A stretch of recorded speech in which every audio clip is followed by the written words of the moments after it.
Malupiton, 101. Kilalanin ang sikat na TikTok na bossing na nakakuha ng katatawanan sa internet. Maingay ang pangalang Malupiton ngayon. Sa social media, dala ng kaniyang mga nakakatuwang content kasama ang mga kaibigan na mas kilala sa grupong Kolokoys TV. Alright. Pero sino nga ba si Malupiton at paano ito nagsimulang pumasok sa mundo ng social media?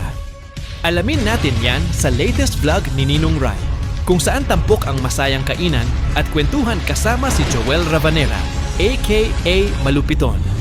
Ninong Ry x Malupiton, sa kanyang bagong YouTube vlog, ipinakilala ni Ninong Ry si Malupiton sa kanyang mga manonood. Matapos ipagluto si Malupiton ng paborito nitong steak with mashed potato, umupo ang dalawa sa isang masinsinang kwentuhan. Kwento ni Ninong Ry, una silang nagkasama ni Malupiton sa Team Payaman Fair Pa-Hour Up noong 2023. Ngunit matagal na aniyan niyang nakikita ito sa social media dahil sa dami ng netizens na nagsasabing magkamukha daw sila. Who is Malupiton? Ayon kay Joel Ravanera, nagsimula siya bilang content creator kasama ang mga kagrupo na Kolokoys TV na naglalayong magpasaya sa social media at maging stress reliever ng mga manonood. Si Malupiton niya ay isang malupit, maangas at makulit na karakter na ginagampanan niya sa social media.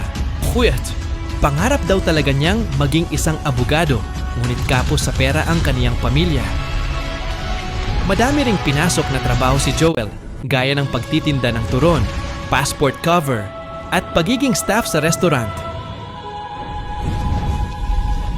Kalaunan ay sumugal siya sa mundo ng content creation kahit hindi pa gaanong kumikita sa social media. Nag-resign ako. Hindi ko alam kung saan ako kukuha ng income. Hindi ko alam kung paano. Walang kasiguraduhan. Sumugal talaga ako. Hindi ko alam mangyayari. Lord, ikaw na bahala. Kwento ni Joel. Taong 2022 aniya, nang simulang pumasok ang malaki-laking income sa social media at dito na nila sinimulang seryosohin ang mga content na inihahain sa mga manonood. Kahit patok na patok sa netizens ang kanilang mga video, aminado rin si Joel na mahirap mag-isip ng content na ilalabas araw-araw. Pero labis niya ang pagpapasalamat niya sa oportunidad na ibinigay sa kanya sa social media at sa laki ng binago nito sa kanyang buhay.